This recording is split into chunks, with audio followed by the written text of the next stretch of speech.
Bonsoir à tous et bienvenue au septième et dernier webinaire de notre série du cycle création d'entreprise organisé par la CCISM. Pour rappel, ces webinaires sont organisés dans le cadre de notre projet d'accompagnement du futur créateur d'entreprise et est financé donc par le Fonds social européen. Je me présente, Luciana Raspail, responsable appui aux entreprises et ce soir, je serai donc votre animatrice et j'espère que vous avez passé un une bonne journée. Donc le webinaire de ce soir va traiter la thématique «Les principes juridiques, fiscaux et sociaux». Par expérience, je sais que lors du parcours de créateur, la première chose, la première préoccupation du porteur de projet, c'est, quel statut juridique je vais choisir ou même combien de taxes je vais payer.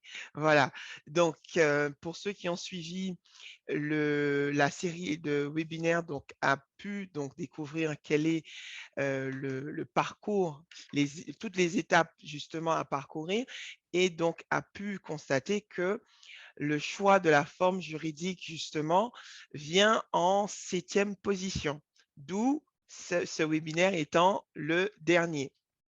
Voilà, donc l'objectif de ce webinaire ce soir est de vous permettre de comprendre comment choisir une forme juridique pour votre projet d'entreprise et le webinaire vous apportera donc des connaissances pour comprendre les caractéristiques des principales formes juridiques, les avantages et les inconvénients, mais aussi les conséquences sociales et fiscales, puisque nous avons pu voir que pour choisir la forme juridique de son entreprise, il y a plusieurs critères à prendre en considération avant de choisir la forme juridique et ne pas juste choisir une forme juridique parce que mon cousin, ma tante a choisi cette forme juridique. Notre intervenante de ce soir est notre chargée de mission administrative auprès des entreprises, Catherine Carman. Mais avant de passer la parole à notre intervenante, je vais donc déjà vous présenter le déroulé de notre webinaire qui se compose en trois parties. La première partie sera donc la présentation par Madame Carman, puis nous suivrons avec la deuxième partie des questions-réponses et je vous invite donc à poser vos questions directement dans le chat pendant la présentation. Et pour les plus braves, si vous souhaitez poser directement votre question à notre intervenante, vous aurez donc la possibilité de le faire après sa présentation. Il suffira donc de lever la main et la parole vous sera donnée. Et en troisième partie, donc nous allons clôturer, cette série de webinaires avec, les annonces des services de la CCISM et des prochaines actions à venir de la CCISM dans le cadre de l'appui aux entreprises. Sans plus tarder, donc, je vais vous présenter notre intervenante qui est Catherine Carman, notre chargée de mission administrative auprès des entreprises. Et donc, pour vous dire quelques mots du parcours de Catherine et pourquoi nous avons choisi Catherine Carman pour nous présenter. Donc, Mme Carman pilote et coordonne les activités de la cellule CARE, donc la cellule d'accompagnement de régularisation des entreprises, où elle transmet les clés de la santé administrative aux dirigeants en difficulté, entre autres. Accompagnatrice en gestion administrative depuis plus de 10 ans, diplômée du tourisme, pardon, traductrice interprète auprès du procureur de la République et journaliste Mojo, elle porte plusieurs casquettes professionnelles. En tant que directrice de structure d'insertion jusqu'en 2018, elle fut la défenseure de l'entrepreneuriat comme levier d'insertion professionnelle à Saint-Martin, accompagnant ainsi dans les secteurs marchands et non marchands. Elle se donne pour mission de démystifier les complexités administratives auprès des dirigeants et de rendre accessibles les procédures parfois lourdes à déchiffrer. Pour Catherine Carmon, le chef d'entreprise doit être administrativement stratégique pour se concentrer sur ses actes prioritaires et ce, à juste titre. Donc vous voyez, elle a un amour déjà pour l'entrepreneuriat. Elle a une mission qui est de démystifier la lourdeur administrative pour les entrepreneurs. Et ce soir, elle va aussi donc démystifier la compréhension du principe juridique, fiscal et social. Donc, sans plus tarder, je vais donc donner la parole à notre intervenante et je vous invite, bien entendu, à m'accompagner avec vos applaudissements virtuels pour accueillir notre intervenante de ce soir, Catherine Carmon.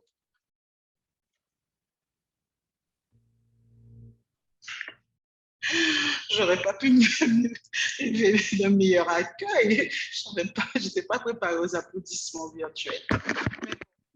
Ça va. Bonsoir à tous. Merci pour cette présentation, Luciana. Et bienvenue, je souhaite la bienvenue à tout le monde. Comme tu l'as dit, effectivement, je suis chargée de mission administrative à la CCI et j'accompagne les dirigeants dans leurs besoins de régularisation divers. Ça veut donc dire que souvent, on peut se retrouver en tant que chef d'entreprise confronté à un blocage, un problème administratif X qui peut, dans mon quotidien, être lié soit à la fiscalité, soit c'est un problème d'ordre réglementaire, ça peut être ça aussi. Et donc, effectivement, ma tâche quotidienne, et ça me permet également de voir un public très hétérogène, donc des grands, des moins jeunes, des personnes qui cumulent l'activité professionnelle avec une retraite, par exemple, des personnes qui sont salariées et qui aussi entreprennent. Donc, ça fait partie du public que j'accompagne au quotidien. Et donc, je suis très ravie d'être parmi vous ce soir pour contribuer, apporter ma pierre à l'édifice et voilà, répondre à vos questions, sachant que je ne suis pas expert comptable, mais vu que la CCI est partenaire avec nombre d'institutions et de partenaires, c'est le cas avec l'Ordre des experts comptables, c'est le cas avec l'Ordre des avocats, c'est le cas avec la sécurité sociale dont on va surtout parler ce soir avec le sujet du jour, la thématique qui est les principes juridiques, fiscaux et sociaux. Donc voilà, donc je suis ravie de voir qu'il y a du monde et que le sujet intéresse. Donc, permettez-moi juste de partager mon écran et on commence tout de suite. Est-ce que c'est bon? Oui, donc on voit bien ton écran, Catherine, je confirme, et le diapo. D'accord. OK.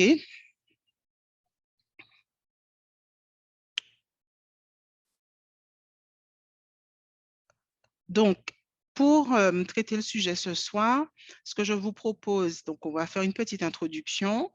Nous passerons ensuite par les critères de choix de la forme juridique de la personne physique ou la personne morale, donc entreprendre seul par la suite en tant que personne physique ou personne morale, ou entreprendre avec des associés. Alors, Luciana, tu as déjà évoqué un sujet intéressant, c'est-à-dire le réflexe des porteurs de projets quand on les rencontre, qui viennent nous solliciter, qui nous demandent, mais oui, moi je veux monter une entreprise et je veux la SASU ou je veux EI, mais je veux choisir la forme juridique. Et nous, en tant que professionnels, on sait que c'est une étape qui intervient bien tardivement dans le processus de création. Et donc, ça devient leur principale interrogation, malgré le fait que ça doit intervenir plus tard.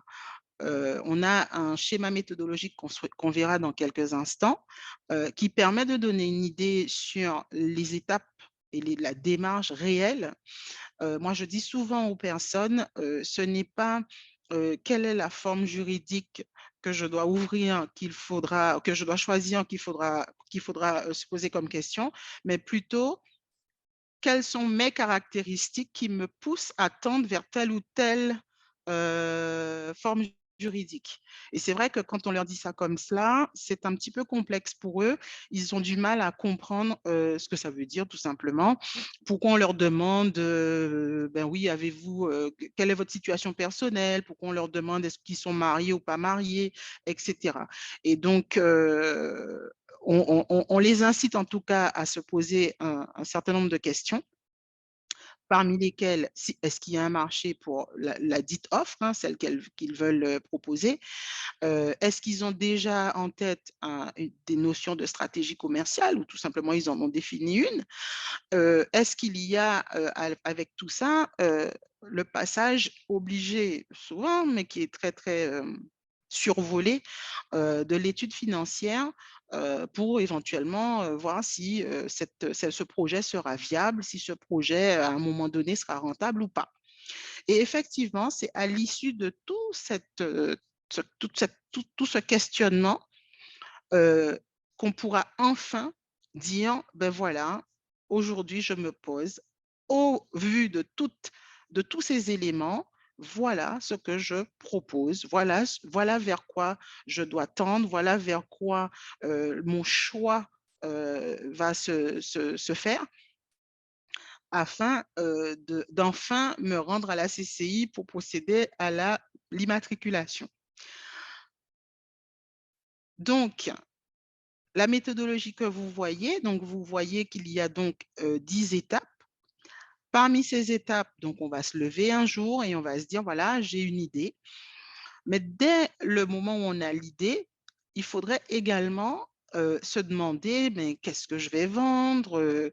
À qui est-ce que je vais vendre? Où est-ce que je vais vendre cela? Et où est-ce que je trouve ces personnes à qui je vais vendre? Comment je vais m'y prendre? Est-ce que je vais faire des partenariats avec des fournisseurs ou pas? Est-ce que je vais passer des contrats? Enfin, comment je m'y prends?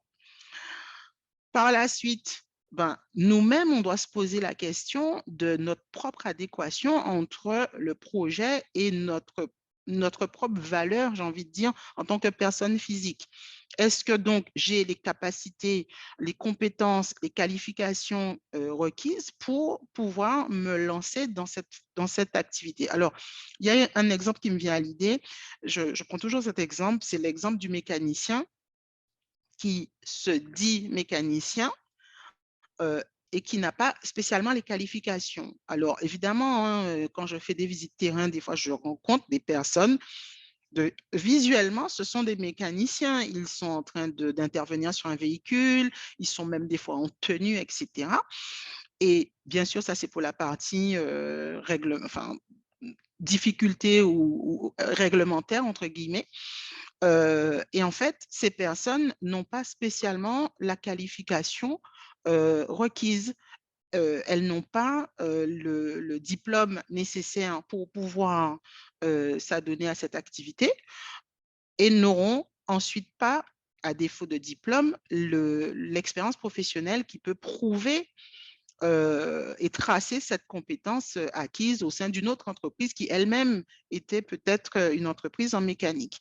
Donc, c'est toujours le gros choc parce que les personnes se disent, ben oui, mais je sais faire, voilà, j'ai même déjà une base de clientèle parce que ce que je n'ai peut-être pas indiqué, c'est que aussi je rencontre les personnes qui font partie de ce qu'on appelle l'économie informelle, alors que des personnes qui ont voulu tester pour voir, qui ont voulu essayer pour voir est-ce que matière il pourrait y avoir.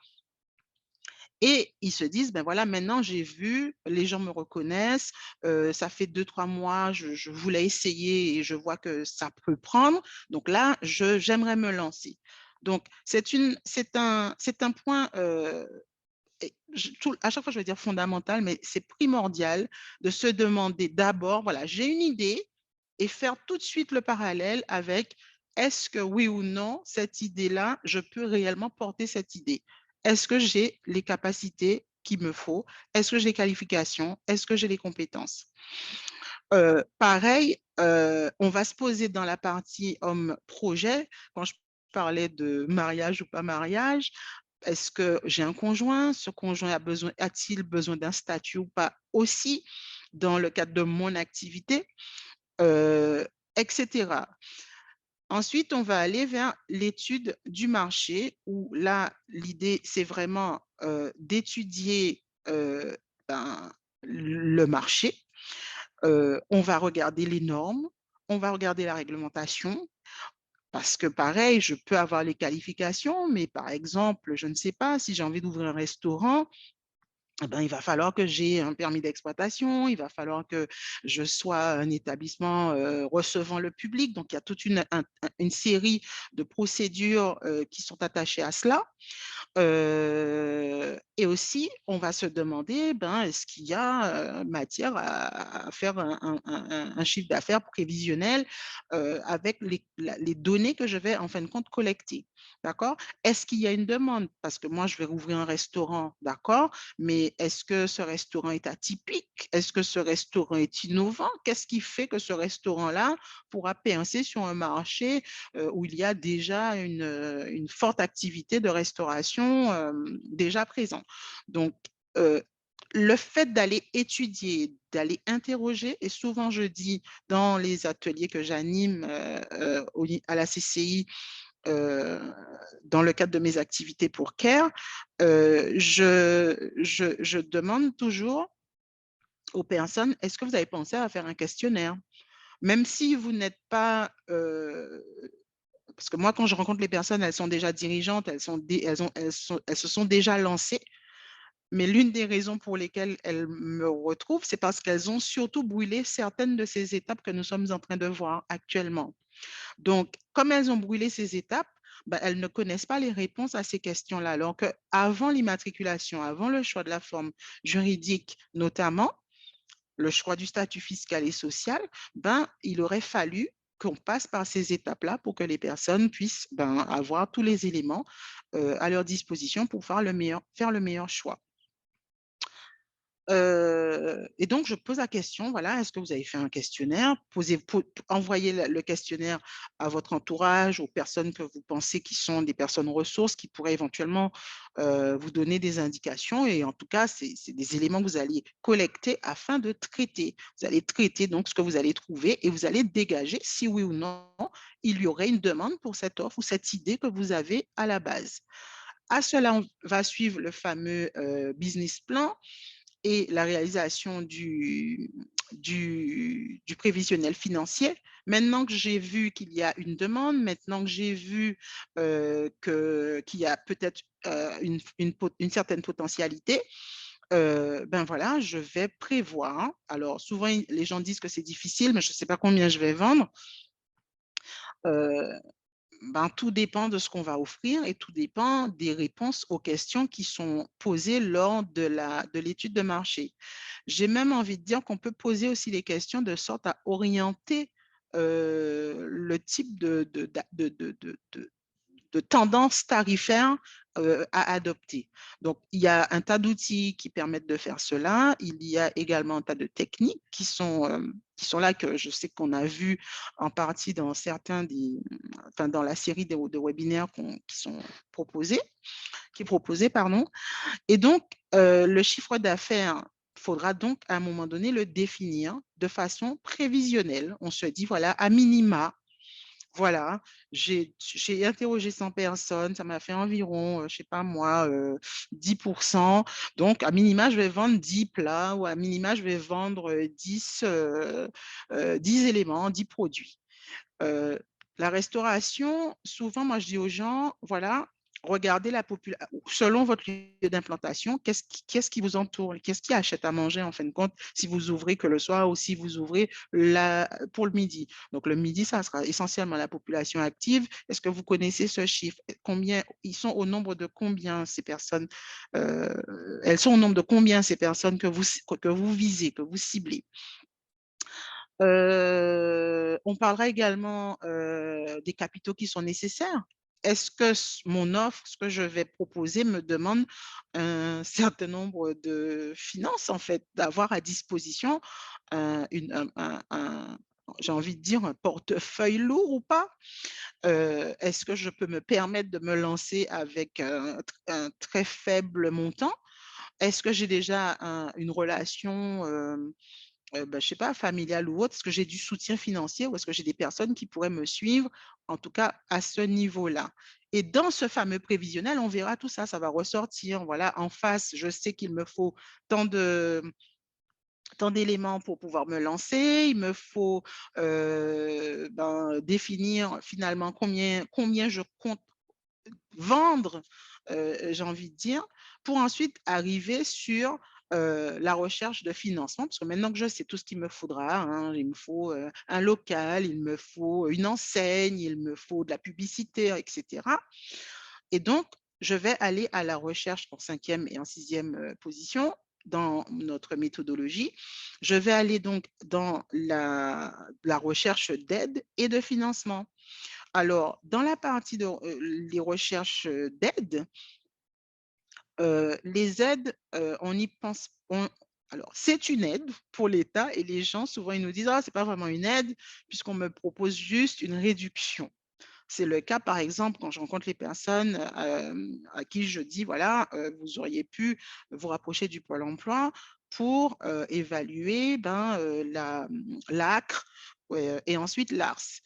Et en fait, ils me disent: «Mais voilà, mais bon, c'est une exonération, moi je voulais du capital et cetera». Alors ça, bien sûr, les personnes, qui sont, bénéficiaires au Pôle emploi ou qui sont inscrits au Pôle emploi, ils ont la possibilité d'avoir l'ACRE qui leur donne une exonération, de charges sociales sur une certaine durée et ensuite ils peuvent, s'ils ont des droits, demander du financement par rapport aux allocations qui sont dues.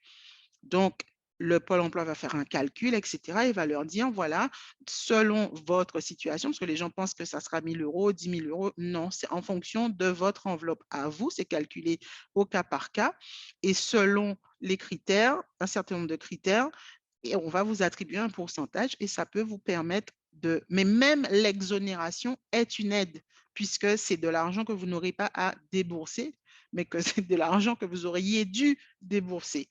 Donc je le dis parce que souvent quand les gens font les prévisionnels et qui sont, demandeurs d'emploi et qui sont dans cette situation-là, ben, on ne va pas spécialement voir cette somme-là reportée dans le prévisionnel, ne serait-ce que la somme de l'exonération. Puisque année 1, j'ai eu 0, année 2, j'aurais peut-être pas 0 en matière de cotisation.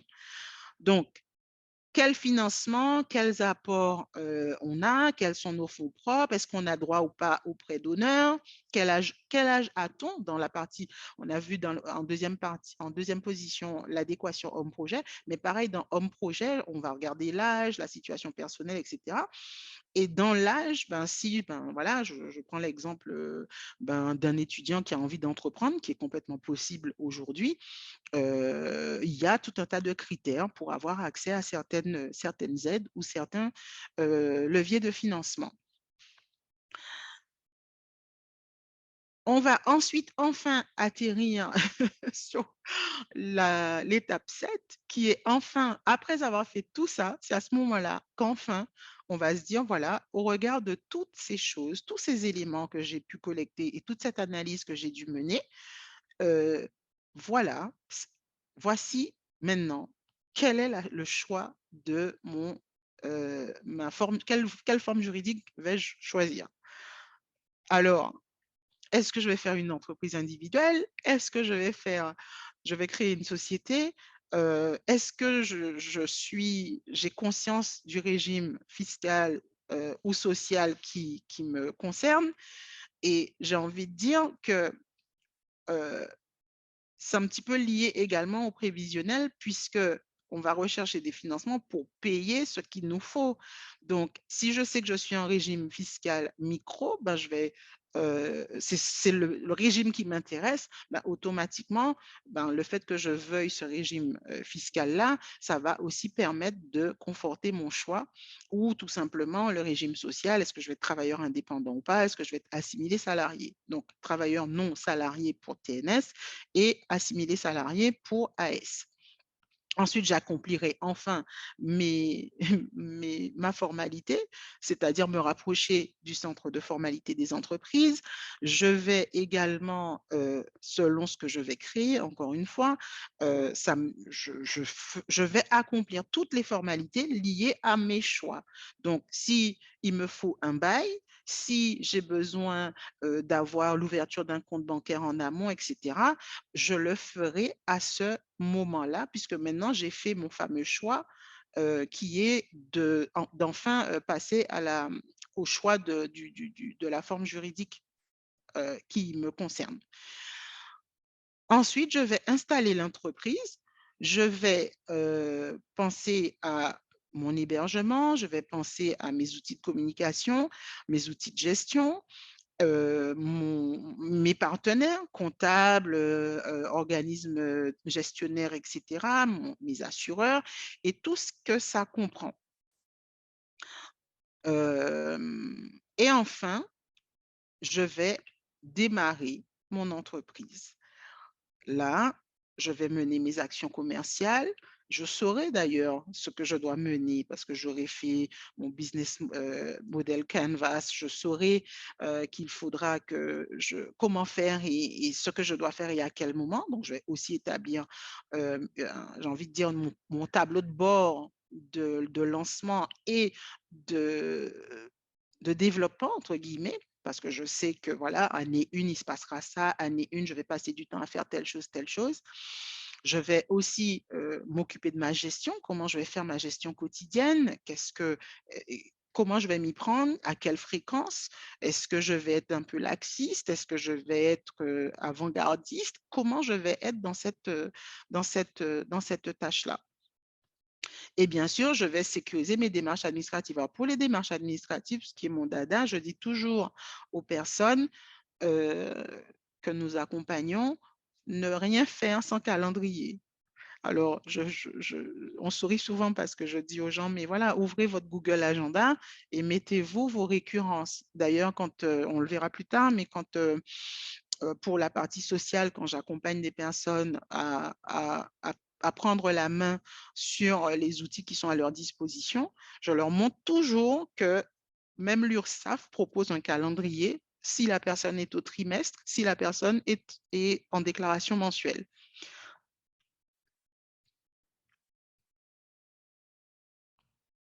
Alors, hop, je suis en train d'arranger mon écran, ce qui s'affiche sur mon écran en même temps.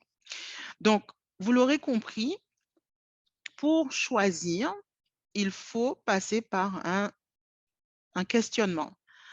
Donc, les critères de choix, ce qui va donc conforter votre choix ou vous pousser à choisir l'une ou l'autre des formes juridiques, ça sera donc le nombre de porteurs de projet, la responsabilité que vous voulez ou si vous voulez que votre responsabilité soit limitée par exemple, quel est l'engagement financier dont vous disposez ou où vous êtes capable, à quelle hauteur au niveau financier vous êtes capable de vous engager, quel régime social. Alors, pour le régime social, dernièrement, je me suis rendu compte que quand on dit régime social, parce que les gens, ils disent souvent, voilà, moi, je veux juste avoir, on va me taxer, on va me taxer.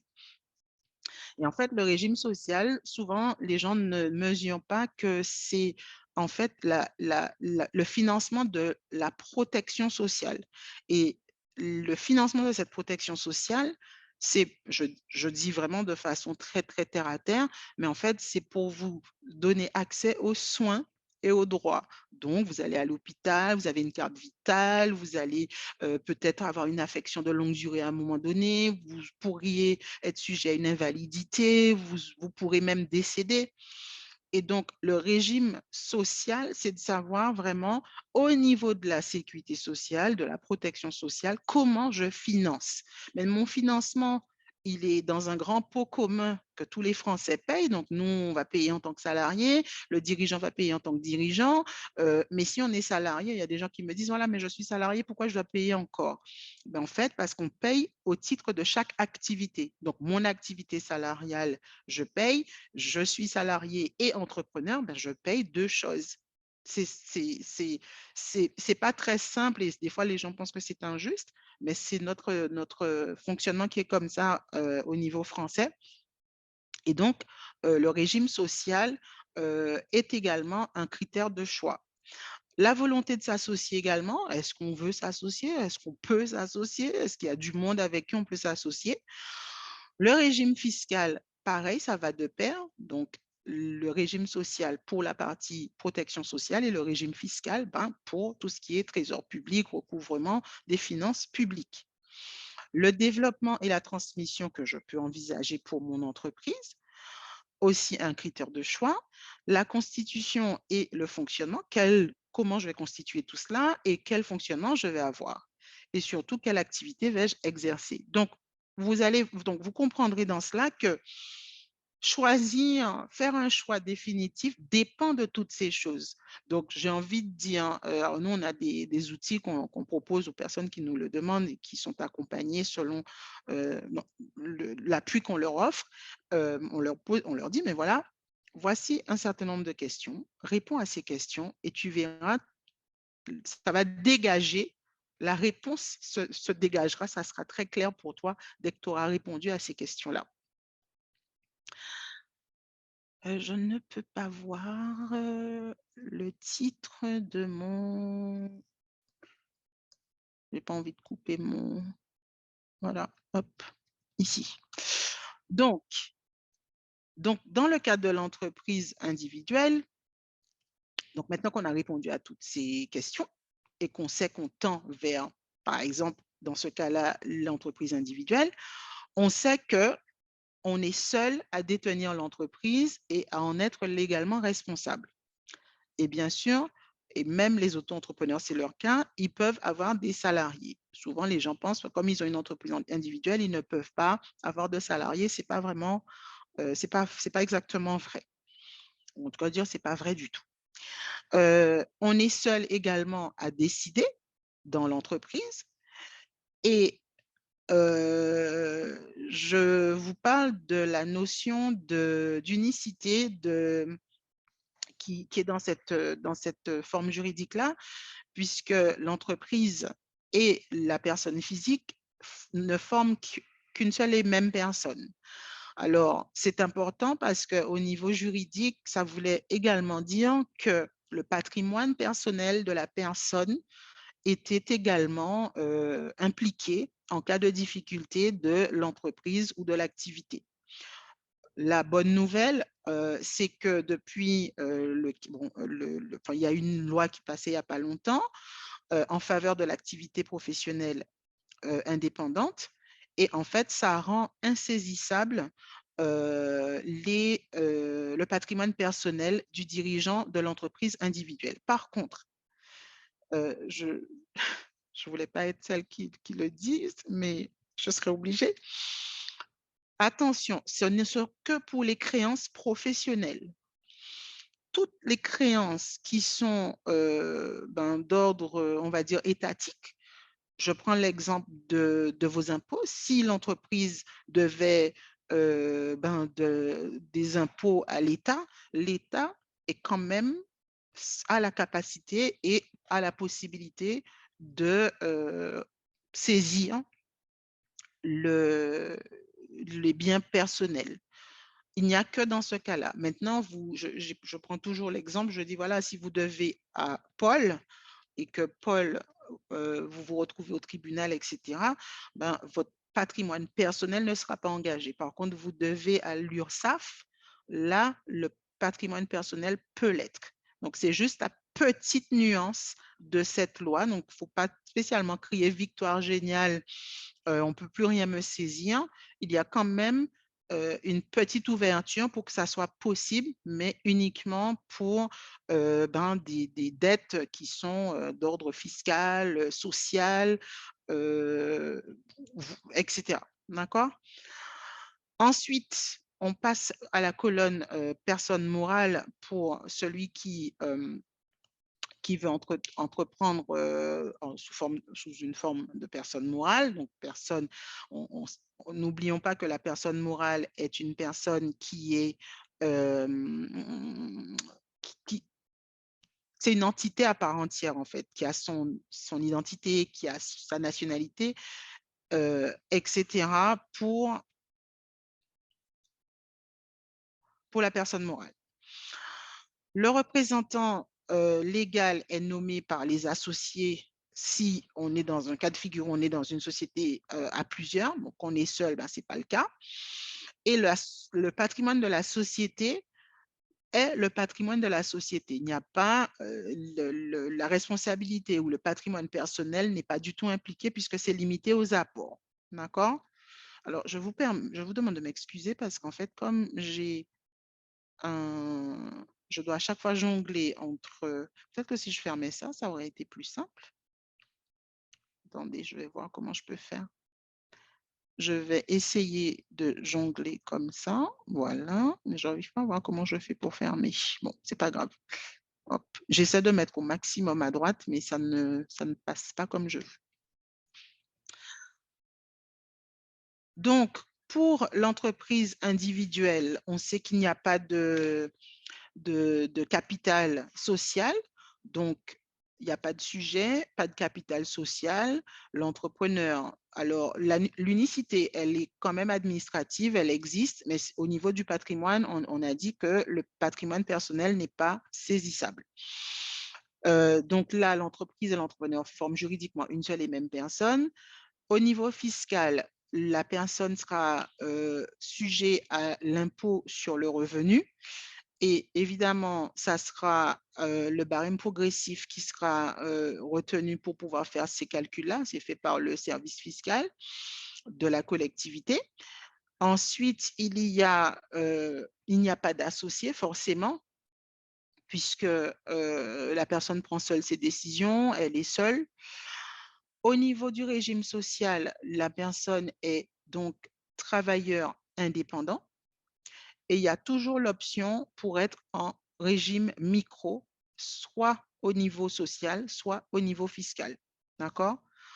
La responsabilité du dirigeant est limitée au patrimoine professionnel et ce, comme je l'ai dit tout à l'heure, depuis le changement de loi. Et au niveau des obligations comptables, ben, ma foi, il n'y a pas vraiment grand-chose. On va quand même tenir son grand livre, son journal, un inventaire. On va avoir sa propre comptabilité interne quand même. Et souvent, on le recommande, surtout pour les entreprises qui souhaitent à un moment donné échanger avec une institution financière qui, elle, va demander de s'appuyer, elle voudra avoir des éléments pour s'appuyer sur pour pouvoir prendre ses décisions, notamment au niveau financier. Accorder un crédit, accorder un découvert et ce genre de choses. On passe à la SARL unipersonnelle ou EURL. Là, on est dans la formule société où on entreprend seul. Le capital social est librement fixé par la personne, mais on libère les apports à hauteur de 20% en espèces au moment de la constitution. Maintenant, on a le choix, on a donc jusqu'à 5 ans pour libérer le reste. Par contre, en théorie, tout ça, c'est faisable et c'est possible. C'est comme ouvrir un compte à 1 euro. Mais selon la relation bancaire, votre banque va vous dire précisément, moi, ça ne me va pas, ça me va ou pas. Il y a des possibilités de libérer le capital à 50% pour la SASU, par exemple, mais il y a des institutions financières qui disent, non, mais nous, on veut que le capital social total soit libéré, même si dans les règles, on a la possibilité de le faire. Et quand on fait ce choix-là, certaines institutions vont demander des justificatifs supplémentaires, vont demander peut-être un calendrier plus précis, voilà, où vous libérez 20%. Ça veut donc dire que ben, dans un an, vous libérez les 20 autres pourcents, 60%, etc. Il y en a qui disent cela. Donc, j'en parle parce que c'est un fait réel. Donc, on continue pour la partie société, enfin les colonnes société, donc SARL, EURL. Le régime fiscal, ça sera l'impôt sur les sociétés. Donc, le taux réduit, c'est 10% et le taux normal, c'est 20%. Ça veut dire que quand on est au régime fiscal de l'impôt sur les sociétés, ça veut dire qu'on va réaliser un chiffre d'affaires. Ce chiffre d'affaires-là, on va déduire ses charges et ça sera donc imposé. L'imposition est faite sur les bénéfices. Si ce bénéfice est en deçà de 40 000 euros, vous paierez 10% de ce montant. S'il est au-delà de 40 000 euros, c'est ce qu'on vous souhaite, le taux d'imposition sera de 20%.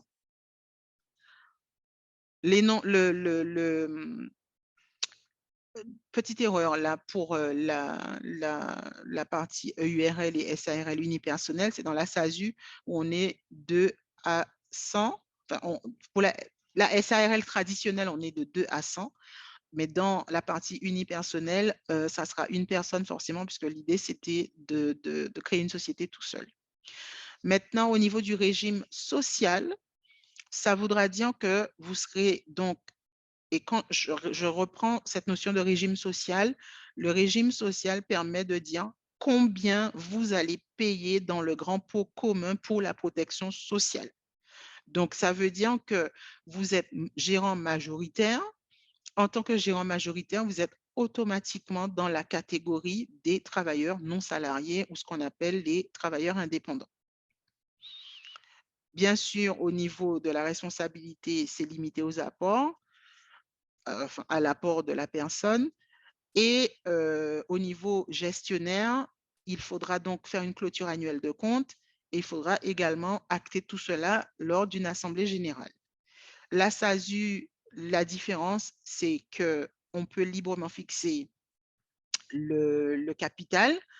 On peut verser 50% en espèces au moment de la constitution, donc là, un peu plus que dans dans la colonne de gauche où on a la SARL unipersonnelle et la EURL, l'EURL. L'impôt sur les sociétés, c'est exactement la même chose, le même principe. On a dit plus ou moins 40 000 euros, ben 10% ou 20%. Les associés, c'est une personne pour, bien sûr, la SASU, bien évidemment, à partir de 2 pour la SAS. Pour le régime social, alors, il y a 2 choses qu'il faut considérer en SASU. Si vous êtes le président de cette SASU, le président sera au régime général en tant que assimilé salarié à partir du moment où il se verse une rémunération. Si ce même président de SASU décide qu'il ne se versera pas de rémunération, ça voudra dire qu'il va se verser que des dividendes. À ce moment-là, c'est une autre procédure de déclaration qui n'a plus rien à voir avec le régime social et on va considérer qu'il n'y a pas de régime, que ce chef d'entreprise-là n'est pas sujet au régime social puisqu'il a fait le choix d'une rémunération exclusivement via les dividendes. Ça existe, moi j'en ai déjà eu, et donc ils ont leur SASU. Alors souvent, ce sont des personnes qui cumulent d'autres activités, soit salariés ou qui ont d'autres entreprises et qui ne dépendent pas de cette SASU en particulier pour vivre au quotidien. Donc, contrairement à l'entreprise individuelle où bon, ben, les flux monétaires, c'est entre guillemets, ben, le chef d'entreprise peut se servir autant qu'il veut puisque le chiffre d'affaires est considéré comme étant son revenu. Donc, dans la SASU, il y aura cette petite nuance, c'est si le président décide de se verser une rémunération, à ce moment-là, il aura également une fiche de paye qui devra être éditée mensuellement, etc.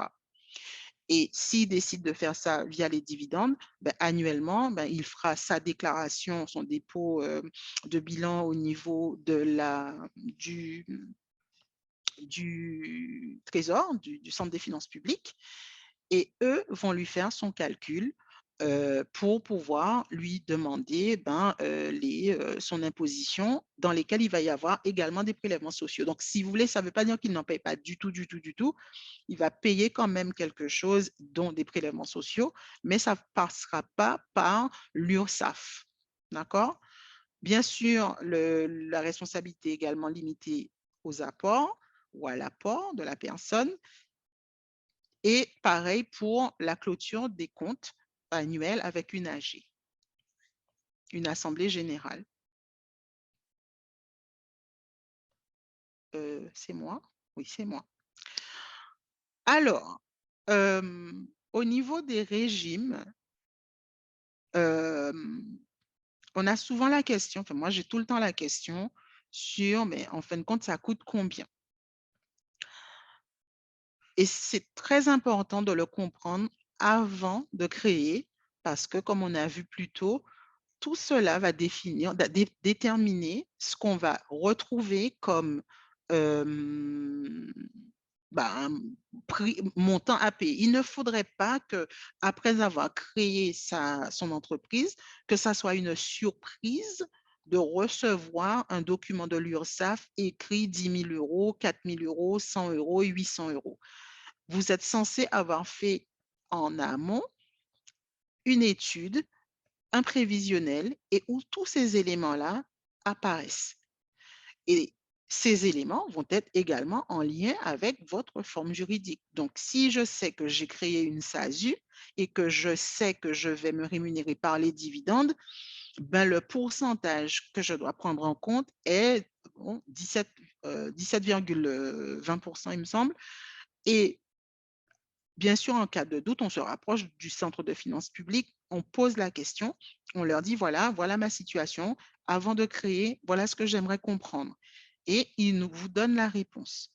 Maintenant, il y a tout un tas de régimes, donc régime réel d'imposition, régime micro-entreprise, etc. Alors, au niveau fiscal, on ne va pas rentrer dans les détails, mais automatiquement, il va y avoir un système d'abattement. L'abattement, c'est l'idée de vous faire une réduction. Au lieu de vous dire, vous réalisez 100 euros de chiffre d'affaires, au lieu de vous facturer 12%, 20% ou 29% sur ces 100 euros, on va vous dire, ben voilà, on vous fait un abattement selon votre activité. Si vous êtes dans l'activité de vente, on va vous faire un abattement éventuel de 71% ou 50% ou 34%. Encore une fois, tout dépend de votre activité, votre statut, etc. Ça, c'est au niveau fiscal. Mais encore une fois, en cas de doute, quand vous avez votre immatriculation de fait, il y a également une immatriculation, enfin, j'ai pas envie de dire immatriculation, mais en tout cas une création d'un numéro d'identification fiscale qui est fait pour votre entreprise. Et ce numéro qui est donc au niveau du Trésor public est utilisé et a les critères qui s'appliquent à votre situation et à la situation de l'entreprise. D'accord? Alors, ce que je n'ai pas dit, donc vous avez l'imposition sur le chiffre d'affaires, mais vous avez le calcul qui est fait en fonction du foyer fiscal. Là, aujourd'hui, on est dans la date limite des dépôts de déclaration de revenus, donc des fiches de déclaration de revenus. Et en fait, vous allez avoir votre fiche pour déclarer. Vous êtes chef d'entreprise. Dans le cadre de la micro-entreprise, par exemple, vous allez avoir votre bordereau complémentaire. Vous indiquez le chiffre d'affaires réalisé, si c'est en régime micro, si c'est en régime BIC, BNC, etc. Vous mettez ces informations et en fonction de ça, eux, ils vont faire leur calcul pour vous transmettre tout cela. Donc, l'impôt sur le revenu, souvent, les gens me disent, oui, mais je veux savoir combien ça coûte. Alors, la collectivité a mis en ligne une calculette que vous pourrez utiliser pour indiquer vos éléments et vous verrez que dans la partie calcul, ce qui est important, c'est que vous sachiez qu'à chaque fois, vous êtes obligé d'indiquer, est-ce que vous êtes marié, célibataire, avez-vous des enfants, est-ce que ces enfants sont majeurs ou pas, est-ce qu'ils sont à l'université ou pas, etc. Tout cela va avoir une incidence sur les sommes qui vous seront réclamées éventuellement. Au niveau du régime social, en micro, selon, bon là, je vous ai mis un extrait d'un simulateur où là, j'ai pris 30 000 € de chiffre d'affaires et où je vous propose ce que nous propose l'URSSAF. Donc, le chiffre d'affaires est réalisé à 30 000 €, les cotisations et contributions s'élèveront à 3 875 et net de cotisation, la personne aura 26 126 €. Mais ça, c'est uniquement les cotisations, puisque vous avez deux choses à chaque fois à payer, la partie sociale et la partie fiscale. D'accord? Au niveau de l'entreprise individuelle, donc là, je vous ai mis la partie micro-entreprise et ensuite la partie entreprise individuelle qui, elle est plus sur le volet des 34%. Mais dans tous les cas, vous avez les deux personnes qui ont, sous deux formes juridiques, on fait le même chiffre d'affaires, vous voyez bien la différence. Il y en a un qui paye 3 800 € de cotisation sociale et l'autre qui paye 9 381 € en cotisation sociale. Alors, ces simulateurs sont disponibles. On vous mettra les liens à la fin de cette présentation. C'est disponible et vous pouvez, selon ce que vous avez, selon si vous êtes en mode porteur de projet, que vous êtes en mode de réflexion, parce que vous êtes en train de mener une réflexion globale pour pouvoir prendre vos décisions et bien choisir, vous pourrez effectivement faire ces simulations. Vous allez indiquer, voilà, je contemple une EI, je compte faire tant de chiffres d'affaires, etc. Ces mêmes simulateurs existent quand vous êtes les gens qui me demandent, mais je veux savoir combien ça va me coûter si je recrute quelqu'un au SMIC ou un petit peu plus que le SMIC, etc. Pareil, les simulateurs qui sont à votre disposition. Se lancer à plusieurs, donc sur la SARL, je regarde l'heure, parce que je pense que Luciana est là parce que je ne suis pas l'heure. Donc, SARL, donc 2 à 100 associés, donc à partir de 2 personnes. Si on est seul, on fera une SARL unipersonnelle. Capital social librement fixé. Le régime fiscal, on l'a dit tout à l'heure, donc ça sera l'IS. Il y aura toujours des options possibles. Donc, alors il faut imaginer un produit en croix.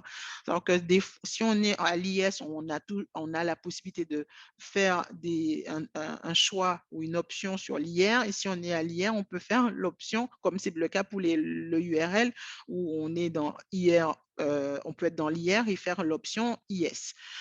Le statut du dirigeant, donc, pour la SARL, s'il est majoritaire, il est travailleur indépendant. S'il est minoritaire ou égalitaire, il sera assimilé salarié s'il le souhaite et qu'il se rémunère. Le président de la SAS, pareil, on l'a vu tout à l'heure, c'est l'AS s'il est rémunéré. Pour toutes ces sociétés, ça sera clôture de compte, une assemblée générale par an. Alors, qu'est-ce qu'il y a encore? Oui, on a dit que la responsabilité est limitée à l'apport, sauf en cas de faute de gestion, bien évidemment.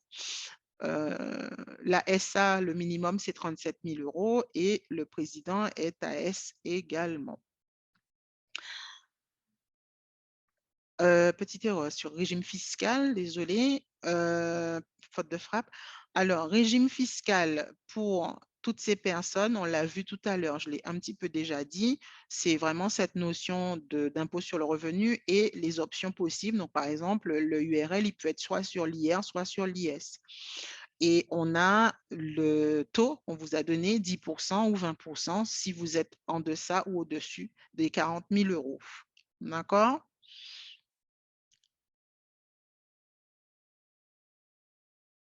Alors, en ce qui concerne les contributions sociales, donc la SARL et /EURL, tout est payé sur la base des rémunérations. Alors souvent les gens me disent oui, mais moi j'ai reçu un truc et ça n'a rien à voir avec le chiffre d'affaires que j'ai en fait réalisé. C'est normal. Donc, vous allez voir à chaque fois que l'URSSAF vous demande de payer quelque chose, ça sera, surtout quand ils n'ont pas eu l'information venant de vous, ça sera un calcul provisionnel.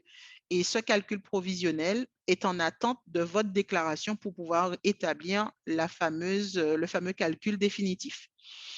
Donc, n'ayez pas peur si c'est le cas. Pour ne pas tomber là-dedans, en fait, il faut simplement suivre son calendrier. Je déclare, on m'envoie des choses, on me demande de déclarer, on m'envoie en ligne, on me donne une plateforme, on me donne un accès. Je fais ce qu'il y a à faire. Quand je ne le fais pas, ça me met dans la partie, on va dire, absence de déclaration. Ça peut aussi déboucher sur des pénalités, des majorations, etc. Il faut savoir que quand vous entreprenez, il y aura toujours un minima à payer. Il y aura ce qu'on appellera des cotisations obligatoires. Donc, encore une fois, puisque le statut social du dirigeant est défini en tant que travailleur indépendant, il va payer des cotisations, il va avoir un minimum. Ce minimum, les choses qui ne vont pas se négocier, la fameuse la CAF, la CSG, CRDS et la contribution à la formation professionnelle. Évidemment, si j'ai des dividendes uniquement, on a parlé des prélèvements sociaux tout à l'heure. Je vais vite parce que je vois que Luciana est déjà prête. Et c'est vrai que j'en ai déjà parlé. Donc, pour le statut de salarié, assimilé salarié pour le président de la SAS ou de la SASU. Et en fait, on va passer, parce que j'en ai déjà parlé et je vous ai donné le principe de base. Ah ben c'est bon, je voulais aller vite, mais bon. Donc, je vous ai déjà donné le principe de base. Donc, le président de la SAS est toujours concerné par le statut assimilé salarié. Je rajoute toujours si il se verse une rémunération, d'accord? Et ces charges seront calculées sur le salaire brut, donc c'est comme un salariat normal. Il va donc payer. Donc, ils vont calculer ça sur le salaire brut. Et sachez que les dividendes ne sont pas sujets directement aux charges sociales, mais il y a des prélèvements sociaux, j'en ai parlé tout à l'heure. Donc, je vais très vite tout simplement pour permettre à Luciana d'intervenir et ouvrir la partie questions-réponses, parce que je vois que l'heure est l'heure et j'ai peut-être eu tendance à parler un petit peu lentement, je sais pas. Je t'accorde quelques minutes, bien entendu, pour terminer la présentation. Non, j'ai terminé. En fait, ce que je vais dire en conclusion, c'est que choisir n'est jamais simple, mais bien choisir est possible. C'est possible uniquement parce qu'on va chercher les éléments ou les informations nécessaires pour nous permettre de faire le choix, pour nous permettre de bien évaluer les fameux critères de choix qu'on a vus plus tôt. Et ces critères-là vont nous permettre de dire, ben voilà, je vais faire ci, je vais faire ça. Voilà ce que je projette. Voilà comment je vais m'y prendre. Voilà comment je vais faire pour ma protection sociale. Je n'en veux pas, ou est-ce que je n'en veux pas ou j'en ai pas besoin? Alors souvent, aujourd'hui, j'ai rencontré quelqu'un qui m'a dit, voilà, moi j'allais venir faire une SASU directe, sauf que la personne allait dépendre de cette entreprise-là pour avoir une rémunération.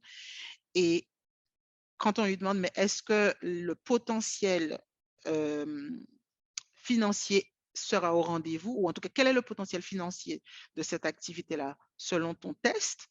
Est-ce que tu penses que tu pourras te dégager un salaire réellement? Parce que le salaire, ce n'est pas le net que tu reçois, c'est le net, c'est les cotisations, c'est toutes ces choses qui vont avec.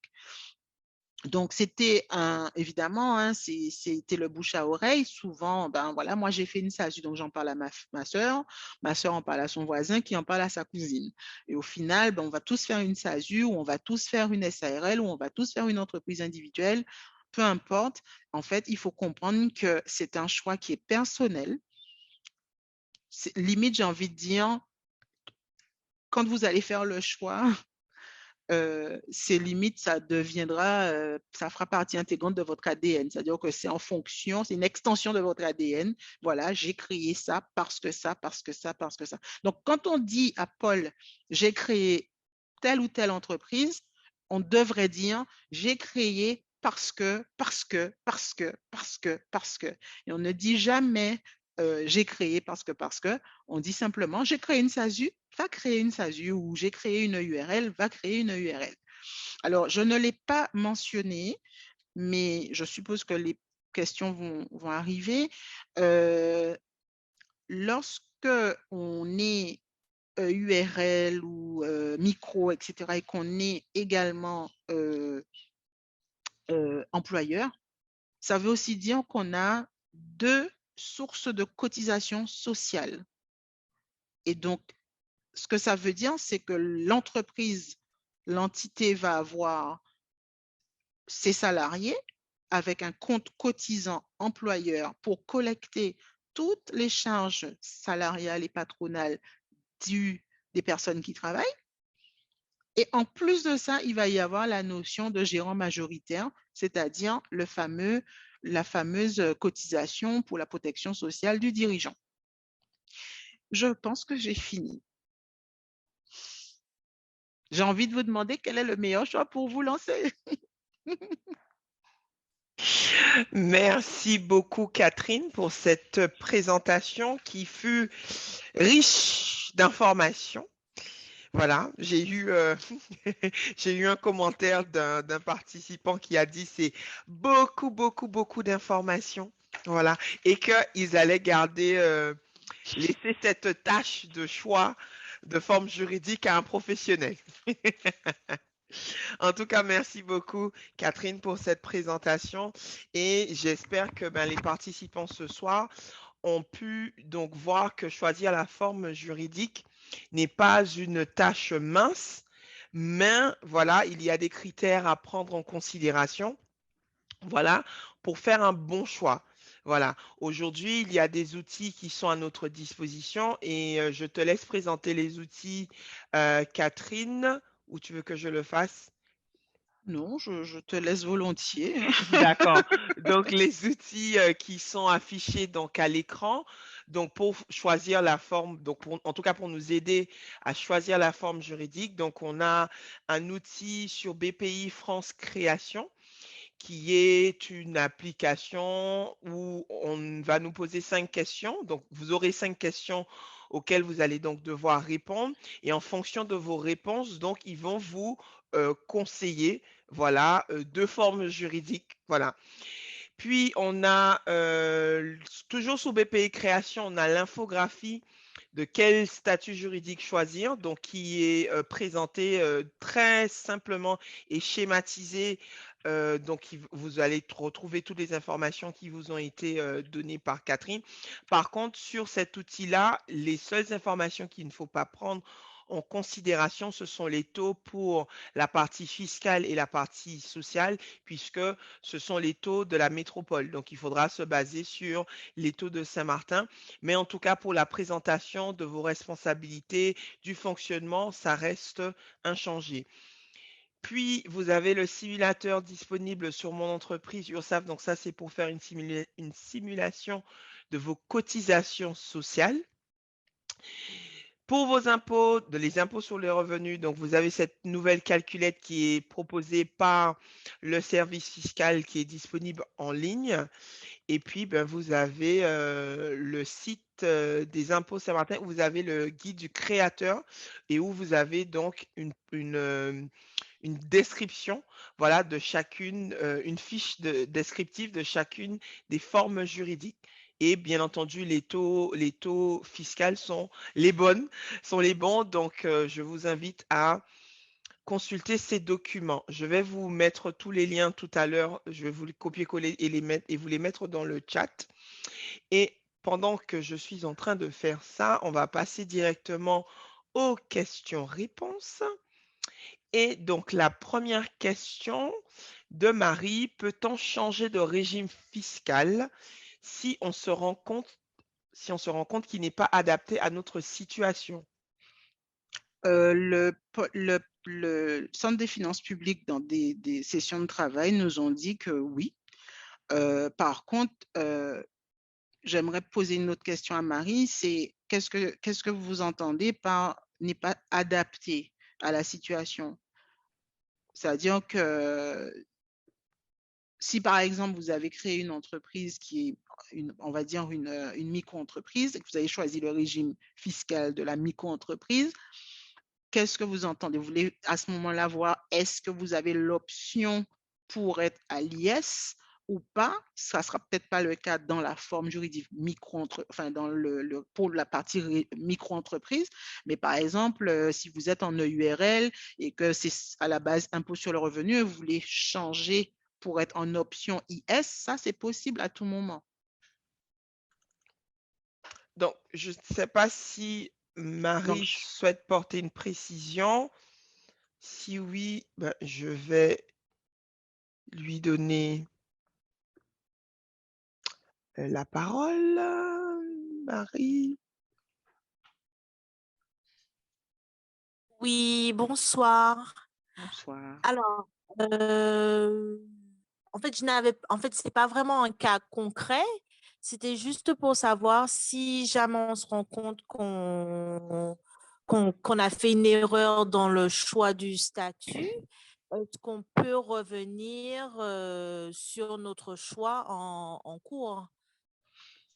Ma foi, j'ai envie de dire que quand on a fait un choix et qu'on se rend compte que c'est pas adapté, on se rapproche du centre des finances publiques, on leur dit et eux, ils nous disent, ben voilà, rapprochez-vous du CFE pour faire telle modification ou tout simplement, ils vous font la partie sélection de l'option que vous souhaitez selon l'entreprise que vous avez. Donc, je disais tout à l'heure, je prenais le cas de la micro-entreprise pour dire que voilà, si on a créé une micro-entreprise parce qu'on voulait régime social et fiscal micro, ça sera difficile d'aller dire voilà, à l'antenne fiscale, je préférais être à l'impôt sur les sociétés, par exemple. Ça ne sera juste pas possible. Pour ce faire, ils vont vous dire, ben, rapprochez-vous du CFE pour créer une société. Et à ce moment-là, bon, voilà, allez faire une SASU, allez faire une SARLU, par exemple. Et à ce moment-là, vous viendrez, on mettra impôt sur les sociétés. Dans ce cas-là, oui. Donc, tout dépend du point de départ. Mais de toute façon, ils sont ouverts hein, dans les cas où c'est possible. Et je me permets juste de compléter la réponse. Donc, pour le changement pour les sociétés, par exemple, si la SARL elle était à l'IR et elle souhaite passer à l'IS, c'est possible de faire la demande directement au service fiscal. Par contre, pour le I, l'entreprise individuelle, c'est plus complexe, ils vont renvoyer vers nous. Par contre, ça, je n'ai pas encore regardé le texte de loi pour le changement de l'entreprise individuelle, à savoir si maintenant, elle aura la possibilité d'être à l'IS. C'était pas possible avant. Le IRL permettait d'être à l'IS, mais maintenant, comme ils ont supprimé le IRL, donc je ne sais pas si maintenant, avec les nouveautés, il y aura la possibilité de changer, d'opter pour le régime IS. Et Alors, éventuellement, je pense que si c'est possible, donc la modification pourra se faire directement au service fiscal. Le but de ça, c'était vraiment de créer une forme de fusion entre ces deux, parce qu'en fait, le URL n'existe plus, le IRL n'existe plus, mais les critères de choix, etc., étaient, normalement, c'est une fusion. Donc, on supprime pour fusionner. Alors, effectivement, comme tu dis, à préciser. Voilà. Sur la mise en application. Mais à la base, c'est ça. D'accord. Et peut-être pour ceux qui se posent la question, IRS, c'est entreprise individuelle à responsabilité limitée. Parce voilà. On a utilisé l'acronyme. Ça a été, ça n'est plus possible d'en créer. C'était déjà en cours depuis un moment, mais là, c'est officiel.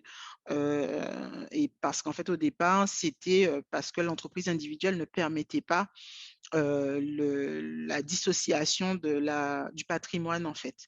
Donc, à un moment donné, ils ont quand même fait une avancée et permettre la protection de la résidence principale du dirigeant. Et en fin de compte, sur le long terme et maintenant, ben, en fin de compte, tout le patrimoine sera protégé maintenant, et ce de façon automatique. Je ne sais pas si je l'ai dit, mais c'est de façon automatique. Mm.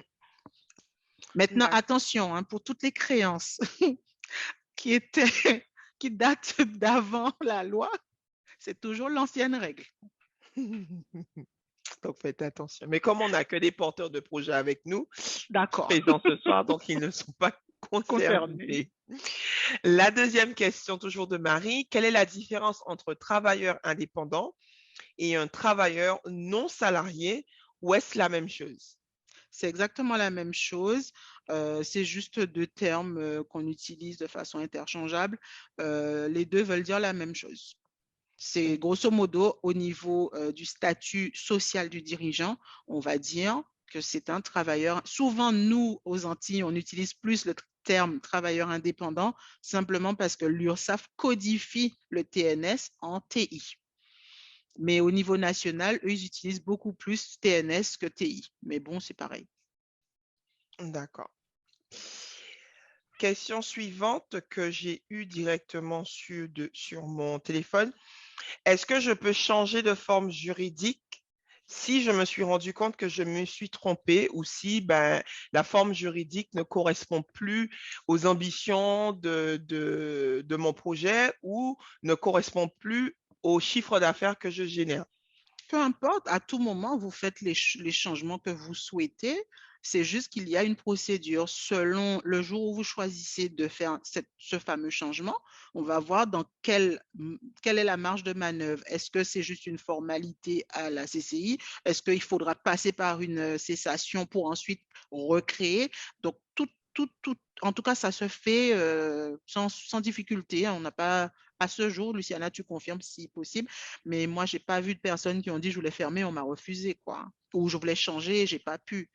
S'il y a une impossibilité, c'est par exemple, je prends un exemple, vous étiez EI, vous êtes SASU, mais vous n'aviez pas de capital à déposer à la banque, et la banque devait vous donner absolument l'attestation du capital social.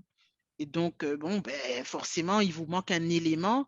À ce moment-là, on ne refuse pas l'immatriculation ou le fameux changement, mais plus vous dit de vous rapprocher à la banque pour obtenir tel document. On vous dit comment ça s'appelle, éventuellement, vous montrez à quoi ça ressemble, et ensuite, vous revenez. Mais à tout moment, oui, bien sûr. D'accord. Et je confirme qu'il n'y a pas de frein au changement de la forme juridique. Ce que l'on voit souvent, c'est entreprise individuelle ou micro, et la personne change pour passer en société. Le contraire, on le voit rarement, je dirais même jamais. Voilà, que la personne est en société et puis elle passe en entreprise individuelle, sauf si éventuellement, je crois que je l'ai vu une fois, le chiffre d'affaires de l'entreprise était trop bas, et donc du coup, voilà, on connaît le formalisme le formalisme obligatoire pour les sociétés, c'est-à-dire bilan, dépôt de compte annuel, alors qu'elle faisait un chiffre d'affaires qui était très très bas. Voilà, donc du coup, elle a préféré donc fermer la société et donc passer en entreprise individuelle qui correspondait mieux. Et donc justement, elle a dû faire ça parce que dès le départ, voilà, il y avait eu une mauvaise on va dire, elle n'avait pas fait les recherches nécessaires, justement, à savoir son prévisionnel, les impacts administratifs que le choix du choix de la forme juridique, qu'est-ce que ça aurait pu avoir sur elle. Voilà, elle ne savait pas que chaque année, il fallait éditer un bilan, il fallait déposer le compte annuel, et donc elle n'avait pas pris tout cela en compte dans son prévisionnel, et du coup, c'était trop cher pour elle. D'où l'importance, comme l'a précisé Catherine, avant de choisir la forme juridique, prendre le temps et de bien déjà ne pas sauter des étapes de la création. Et quand on arrive au moment du choix de la forme juridique, prendre vraiment le temps d'évaluer tous les critères justement pour choisir la forme juridique, pour éviter justement avoir à faire ce que l'entrepreneur a dû faire, puisqu'il faut savoir, fermer une entreprise individuelle aujourd'hui, j'espère que ça va continuer, ça coûte 0 €, mais fermer une société, ça vous coûte 3 à 4 fois plus cher que ce que vous avez payé donc pour la créer. Donc, bien prendre le temps de bien choisir la forme juridique. Alors, si tu me permets, Luciana, alors, on a également, ce que j'ai pu voir, c'est également le fait que la personne entame la fameuse fermeture ou dépose ses bilans annuels. Et en fait, souvent, les personnes, bon, ben, elles font comme elles peuvent. Et du coup, des fois, il y a également un autre impact au niveau fiscal pour les personnes qui, par exemple, ne passeraient pas par un expert comptable. Donc, c'est pour ça que ça coûte un petit peu plus cher. C'est que ben, forcément, c'est une facture assez salée que les personnes vont, enfin l'entreprise va avoir. Mais c'est vrai que dans le cas dont tu nous as parlé, où la personne, elle ne réalisait pas vraiment de chiffres, et donc, bon, ben, peut-être penser à aller en régime micro. Donc là, il faut fermer, mais fermer demande de dépenser pour obtenir les éléments et les actes et pièces nécessaires pour que la formalité puisse se faire. D'autres questions? Oui, j'en ai d'autres. Donc, question suivante de Marie. Pour le calcul de l'impôt en tant que EI, est-ce que l'imposition de 12,9% sera uniquement pour les revenus de l'entreprise et les autres revenus, par exemple salariés, seront calculés à un autre taux, ou est-ce que tout est confondu? Non, tout n'est pas confondu. En fait, tout à l'heure, j'ai mentionné que on cotise, on paye et on cotise en fonction de notre activité. Donc, pour l'activité salariale, vous cotisez via votre fiche de paye. Sur votre fiche de paye, vous avez votre brut, on vous enlève tout un tas de cotisations et ensuite on vous donne un net. Ce montant-là est parti, il a été faire son travail qui est d'alimenter la caisse de retraite, l'assurance maladie, enfin toutes les branches de l'assurance maladie. Et pour l'activité professionnelle, commerciale, entre guillemets, là, vous allez payer en fonction du chiffre d'affaires. Par contre, au niveau de l'impôt sur le revenu, donc attention, pour les cotisations, donc il y a deux choses. Pour la cotisation, c'est comme ça, mais au niveau de l'impôt sur le revenu, il va y avoir une fusion parce que vous allez déclarer tous les revenus que vous avez. Donc, au titre du salariat, vous allez mettre le montant pour les salaires touchés pour cette année-là. Et au titre de l'activité BIC ou BNC, vous allez mettre ce que vous avez perçu à ce moment-là. Et en fonction de votre foyer fiscal, l'administration fiscale va faire son calcul et vous dire, voilà, vous avez eu un abattement de temps, on vous a fait comme ci, etc. Et vous nous devez soit 0 euros ou vous nous devez 100 euros, 1000 euros, 2000 euros, etc. Donc, au niveau social, il n'y a pas de fusion, mais au niveau de l'impôt sur le revenu, oui. Donc, vous avez deux déclarations à faire, une pour la partie salariale, traitement et salaire, et l'autre sur les revenus complémentaires. Et là, vous allez identifier, vous allez remettre votre SIRET, etc., etc. Et eux, quand ils vous feront votre fiche d'impôt, d'avis d'imposition ou de non-imposition, vous allez avoir sur le même document, traitement et salaire, temps, revenu commercial, etc., temps, et ils vont vous mettre tous les calculs qui vous ont appliqués à vous selon votre situation. D'accord. J'espère que la question a été répondue pour Marie. Je peux juste me mettre un petit pouce. J'ai donc la question suivante tu as donné une partie dans ta réponse de tout à l'heure, Catherine. Comment dois-je déclarer mes revenus aux impôts étant micro-entrepreneur? C'est ça. Si je suis que micro-entrepreneur, ben, j'ai la fameuse fiche 2042C, parce qu'il y a une fiche complémentaire de déclaration complémentaire pour les revenus complémentaires. Je regardais juste si j'avais un modèle à montrer à l'écran, parce que l'autre jour, j'en ai récupéré. Voilà, c'est écrit. Attends, si je peux. Hein? Voilà, regardez, ça vous met. Oh, c'est à l'envers, désolé. Déclaration. On le voit correctement. Ah, vous le voyez correctement, Oui. c'est moi qui vois mal. Oui. Donc voilà, c'est la même chose que la feuille d'impôt normale, c'est juste que c'est fait pour les professionnels, les gens qui ont des revenus complémentaires.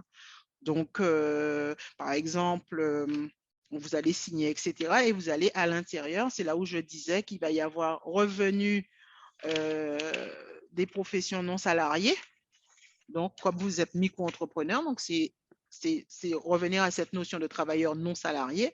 Et donc, ça vous demande, est-ce que vous êtes au régime réel? Est-ce que vous êtes au forfait? Est-ce que vous êtes au micro? Quel régime vous concerne? Et qu'est-ce que vous faites? Est-ce que vous êtes sur du bénéfice industriel commerciaux ou pas? Des bénéfices industriels commerciaux ou pas? D'accord. Donc, donc moi, je pose ça pour ma gouverne. Donc, est-ce que la personne doit en plus remplir la déclaration parce qu'elle reçoit deux quand elle est micro? Elle reçoit la déclaration, la numéro 2042, Oui, déclaration des revenus, et elle reçoit également donc la 2042C qui est ouais. revenu complémentaire. Elle doit remplir les deux? Oui, elle doit remplir les deux pour dire soit dans traitement et salaire, zéro, et ensuite Mhm, on verra sur revenu complémentaire que ces ressources viennent de son activité commerciale ou pas, mhm. commerciale ou prestation de service. Et sinon, ça peut être le cas où la personne est salariée et chef d'entreprise. D'accord. Et quand elle va donc renseigner, quel chiffre qu'elle doit mettre? Elle met son chiffre d'affaires hors Son taxe. chiffre hors taxe, donc sans la TGCA.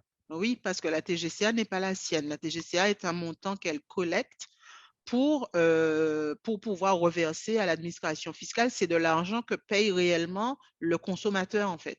Quand on va à Super U, on récupère son ticket de caisse, on paye Super U et le Super U ne fait que l'intermédiaire entre nous et l'administration fiscale. Il faut collecter pour le compte de l'administration fiscale. D'accord. Question suivante. Une fois le statut de l'entreprise choisi, doit-on faire une démarche auprès de l'URSSAF ou est-ce qu'on doit attendre de recevoir un courrier de leur part? Ah, ça c'est une très belle question. Alors, typiquement, lorsque la formalité est faite au niveau du CFE, il y a donc les transmissions entre institutions. Donc, le CFE va transmettre à l'URSSAF, au greffe, le service fiscal, etc. Et souvent, les personnes disent n'avoir jamais rien reçu de l'URSSAF en particulier, mais c'est aussi des fois le cas pour le Centre des finances publiques. Alors, la règle est que normalement, l'URSSAF doit vous envoyer un tout premier courrier qui vous informe qu'au titre de votre activité professionnelle, vous êtes désormais affilié. Et en tant que quoi? En tant que voilà, travailleur indépendant au titre de cette activité-là, etc.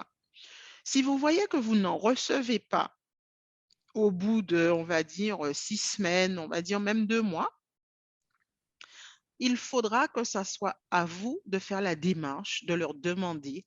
Et pourquoi ils le font de moins en moins? Alors, ils disent qu'ils le font systématiquement. Et en fait, je pense qu'avec la nouvelle technologie, enfin, ce qui se passe, c'est que les courriers sont bien générés. Maintenant, où ils atterrissent, c'est un autre sujet. Personne ne sait. Est-ce qu'ils ont réellement quitté l'immeuble de l'URSSAF ou est-ce que c'est un problème d'adressage ou pas? Mais je le dis parce qu'en fait, quand on crée les espaces en ligne, quand je fais par exemple la prise en main des plateformes individuelles des personnes, on se rend compte qu'ils ont des fois un panel de courriers. Des fois, je peux retrouver, mais oui, on vous a envoyé un courrier en 2020, par exemple, alors on est en 2022. Et la personne n'a jamais rien reçu. Donc, j'ai envie de dire que votre toute première démarche, c'est si vous voyez qu'au bout de 6 semaines, voire 2 mois, vous n'avez rien reçu, vous devez avoir le réflexe de contacter l'URSSAF pour au moins avoir votre courrier d'affiliation. Donc, normalement, dès qu'on crée quoi que ce soit, le tout premier courrier, c'est le courrier d'affiliation. Vous êtes désormais affilié au régime des travailleurs indépendants. Voici votre numéro de travailleur indépendant et tout de suite après va suivre, puisque vous êtes désormais affilié au regard de votre immatriculation qui est micro, etc. Voici le calendrier de paiement que nous vous proposons parce qu'au niveau du CFE, on aura déjà précoché est-ce que c'est une périodicité mensuelle ou une périodicité trimestrielle et donc ils vont vous mettre tout de suite, vous êtes donc avec une déclaration au trimestre, etc. Sachant que pour les travailleurs indépendants, il y a toujours, pour nous à Saint-Martin en tout cas, la déclaration papier qui, elle est unique, entre guillemets, une fois par an. Maintenant, pour les personnes, et je le dis, ça a son importance, les personnes qui sont demandeurs d'emploi et qui sont sujets à l'ACRE, l'ARS et ce genre de choses, eux, ils seront obligés d'être immatriculés avec une périodicité mensuelle afin de pouvoir à chaque fois que le Pôle emploi va leur demander la fameuse attestation de compte à jour ou de vigilance pour qu'ils puissent la fournir. Parce que le Pôle emploi ne débloquera les fonds, le maintien de l'allocation retour à l'emploi, etc., que sur présentation de ces documents-là, comme pour un marché public. D'accord. Merci pour cette réponse. Et j'ai donc 2 autres questions et puis nous allons donc clôturer cette séance de questions-réponses qui est très riche. Comment dois-je déclarer mes cotisations sociales? Alors, tout dépend de qui je suis et quel statut j'ai. Donc, on a vu que tout à l'heure, on a parlé des travailleurs indépendants. L'URSSAF envoie systématiquement, ils appellent ça leur campagne de déclaration annuelle pour les travailleurs indépendants. Alors, ils envoient un document, c'est un formulaire c'est rempli de cases, c'est un document bleu en général, hein, URSSAF c'est bleu et blanc. Et ça vous demande, voilà, vous devez cocher, vous indiquer, comme j'ai dit tout à l'heure, est-ce que vous êtes au régime micro, etc., etc. Et vous indiquez le chiffre d'affaires. Si vous êtes au régime réel, vous cochez réel et vous y indiquerez si vous avez un bénéfice ou un déficit. Ensuite, plus bas, il dit toujours, le document indique qu'il faut mettre toutes les cotisations obligatoires que vous avez déjà versées pour qu'on puisse vous les déduire en fait, parce que puisque vous avez eu des cotisations obligatoires ou pas. Si vous n'en aviez pas eu, ben vous mettez rien. Vous signez et vous renvoyez. Alors, si vous ne le recevez pas, ça veut donc dire que vous êtes peut-être alors, certaines personnes qui sont en micro-entreprise, ils ont leur espace en ligne qui est sur le portail de auto-entrepreneur. Et là, comme vous avez un compte en ligne, ça vous envoie des emails en vous disant, voilà, vous avez une échéance de déclaration qui est proche ou qui est tout de suite, etc. Vous devez aller cliquer pour pouvoir déclarer. Si vos revenus, votre activité par malheur est à 0, vous mettez 0 et tout de suite, ça vous génère votre document qui vous dit, voilà, vos déclarations, je confirme, etc. Et si ou non, vous avez quelque chose à payer ou pas. Sachez que quand on fait 0 de chiffre d'affaires, ça ne veut pas dire qu'on ne paye rien. On ne paye rien sur certaines cotisations. On paiera toujours un petit quelque chose de façon forfaitaire pour la CAF, la CSG-CRDS et la formation professionnelle. Donc, si je n'ai rien reçu, ben je peux soit me rapprocher de l'URSSAF via le compte en ligne. On peut également, je ne l'ai peut-être pas noté dans le PowerPoint, mais il y a contact.ursaf.fr qui est un lien d'échange avec l'URSSAF. Quand on n'a pas de compte et qu'on n'a jamais rien reçu et qu'on n'a jamais rien créé, eh bien, on va dessus, on imprime notre papier, on le scanne, on envoie en direct, sans compte, sans rien.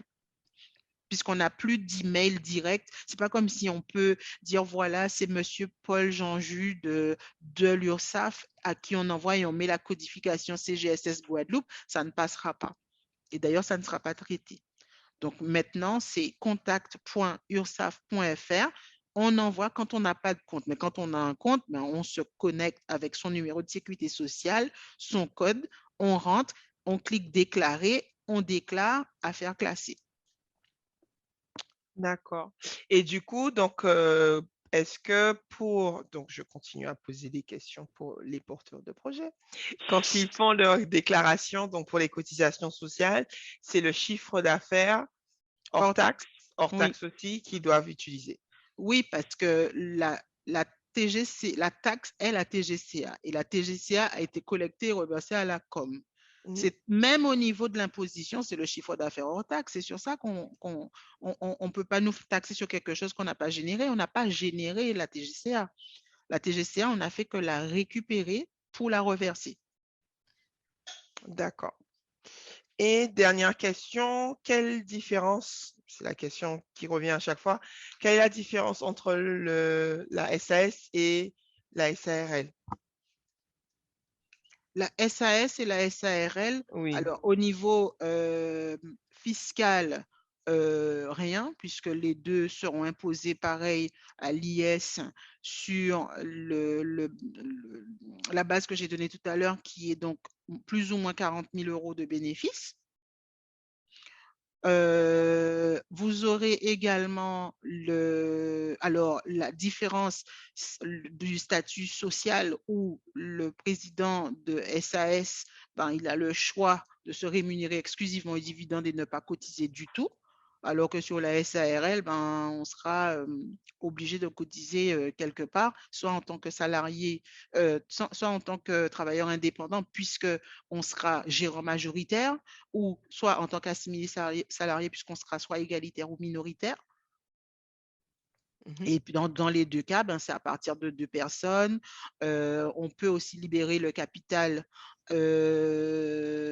sur une certaine durée. Alors 50% pour la SAS au moment de la constitution, alors que la SARL, on libère le capital point. On n'est pas dans ce cas de figure typique. Donc voilà, c'est grosso modo cela. Au niveau fiscal, on a déjà dit. Au niveau social, au niveau des taux, ça sera pareil pour la partie travailleur indépendant, quoi, travailleur non salarié. D'accord. Donc, merci beaucoup, Catherine. Je ne vois plus de questions. Donc, du coup, on va clôturer cette séance de questions-réponses. Je te remercie encore pour ces précieuses informations que tu nous as apportées, en tout cas ce soir. Et j'espère que les participants repartent en tout cas avec une meilleure compréhension. Je ne vais pas dire parce que je sais que pour moi, quand il s'agit de la partie fiscale et sociale, que je me mêle les pinceaux et à un moment, je lâche prise, je dis je te laisse, Catherine, expliquer parce que moi, je ne comprends pas.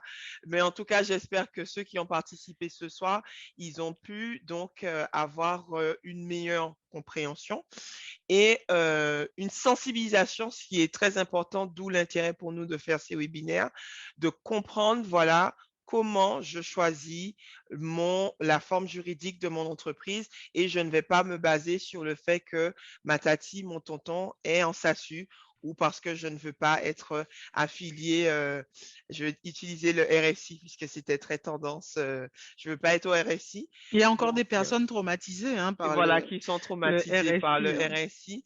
Et donc, j'espère que tu as pu, en tout cas, démystifier tout cela ce soir. Voilà. J'ai Donc, envie de dire, oui, vas-y. non, j'ai envie de dire que, en fait, il faut juste comprendre quelles sont les attentes. Je vais à droite, qu'est-ce qui est attendu de moi? Je vais à gauche, qu'est-ce qui est attendu de moi? Que j'aille à droite ou à gauche n'est pas vraiment le sujet et c'est pas une erreur d'aller à gauche ou à droite. Tout dépend de notre objectif, de ce qu'on veut réaliser, du réalisme de la faisabilité, j'ai envie de dire, de notre projet et avec ces critères-là. Alors après, moi, je dis toujours, n'hésitez pas. Si vous savez que vous êtes à plusieurs et que vous allez certainement vous retrouver en société, eh bien, vous mettez SASU, voici ma simulation, SARL, voici ma simulation, SAS, voici ma simulation, avec les mêmes critères et vous verrez là où il y a des variations. Et c'est pour ça qu'on vous a proposé ces outils, notamment pour les simulateurs, parce que en faisant ça, avec votre calculette, etc., maintenant, l'information vous est très accessible. Et je confirme que l'information est très accessible et que vous n'avez plus le choix, vous n'avez plus raison au fait de vous tromper. Voilà. Et puis la CCI est à votre disposition également. Bien sûr. Merci beaucoup, Catherine. Je vais, avant de passer donc aux annonces et avant de clôturer, je vais juste vous demander, ceux qui sont présents, de s'il vous plaît prendre quelques minutes pour répondre à notre questionnaire de satisfaction. Je vais maintenant donc partager mon écran, Catherine. Oui, donc je vais partager mon écran. Qui est là? Attendez. Oui, donc c'est ouvert.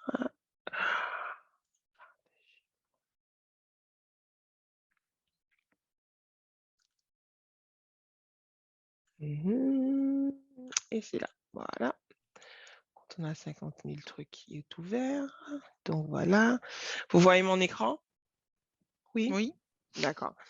Donc, les services de la CCISM, donc comme vous avez pu comprendre, donc on a un programme d'accompagnement qui est financé par le FSE et donc aussi la CCI de par le développement et déploiement de plusieurs services d'accompagnement. Donc, je veux juste vous présenter donc quelques services de la CCI, bien entendu en parallèle de cette présentation. Donc, la formation Entreprendre, qui est une formation de 32 heures durant laquelle donc, vous allez donc acquérir toutes les connaissances de base pour la création de votre entreprise. Et c'est une formation qui est donc de 32 heures, comme je viens de le dire, donc 5 jours. Et la prochaine session est du 13 au 17 juin. Le tarif de cette formation est de 480 €, mais de par le financement FSE, cette formation ne va vous coûter que 144 €. Donc, si vous êtes intéressé, je vous invite d'ores et déjà à vous rapprocher de ma collègue du pôle formation. Vous avez l'adresse mail sur le slide. Donc, bien entendu, les places sont limitées. Donc, dépêchez-vous de prendre contact avec elle. Autre service, donc, ce sont les rendez-vous conseils de 30 minutes gratuits où vous avez l'occasion donc de venir en rendez-vous et de présenter votre projet avec un chargé d'accompagnement qui va faire un diagnostic dans un premier temps de votre projet et puis vous remettre une feuille de route, à savoir toutes les actions que vous devez faire pour mener à bien votre projet.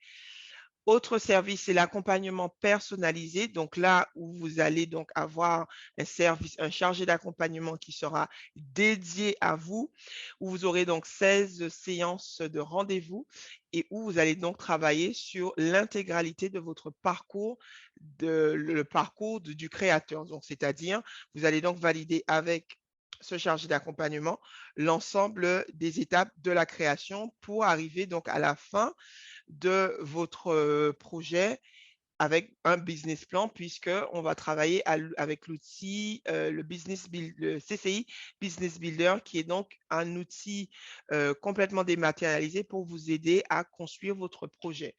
Cet accompagnement coûte 1 220 €, mais avec le financement FSE, il ne vous coûte que 220 €. Et si vous êtes intéressé, donc vous pouvez d'ores et déjà nous contacter pour obtenir cet accompagnement avec un chargé d'accompagnement. Autre service, donc là c'est plus dans la continuité donc de nos actions collectives. Donc nous avons des ateliers qui vont donc suivre, qui sont une suite logique de tous les webinaires que nous avons donc organisés. Donc, les webinaires, c'était des sessions d'information et puis donc les ateliers thématiques. Donc, c'est là où on va mettre la main à la pâte et donc travailler, voilà, sur votre projet. Donc, vous verrez qu'on a donc défini 6 ateliers ou 6 ateliers qui suivent le parcours du créateur. Donc, je définis mon idée avec CCI Business Builder, je définis mon business model, je définis mon plan marketing, comment fixer mes prix, je construis mon prévisionnel financier et je choisis ma forme juridique. Tous ces ateliers sont en début de soirée, donc de 17h30 à 20h30 en présentiel et la participation, ce n'est que 50 € par session. Et les ateliers sont limités à 10 personnes, donc bien entendu pour faciliter les échanges et nous assurer que les intervenants puissent vraiment se focaliser sur votre projet. Et donc, si vous êtes intéressés, je vais vous mettre tout à l'heure le lien d'inscription pour que vous puissiez vous inscrire puisque le premier atelier, c'est mardi prochain. Autre atelier, donc c'est le Administratively Bossy qui est donc animé par notre intervenante de ce soir, Catherine Carmon. Et donc, c'est un atelier qui est ciblé autour des obligations déclaratives. Donc, c'est le public ciblé, ce sont les chefs d'entreprise, les nouveaux créateurs également. Donc, si éventuellement les informations que vous avez obtenues ce soir ne sont pas assez pour vous, vous avez la possibilité donc d'assister à cet atelier-là, vu que ce sera un petit comité et c'est en présentiel.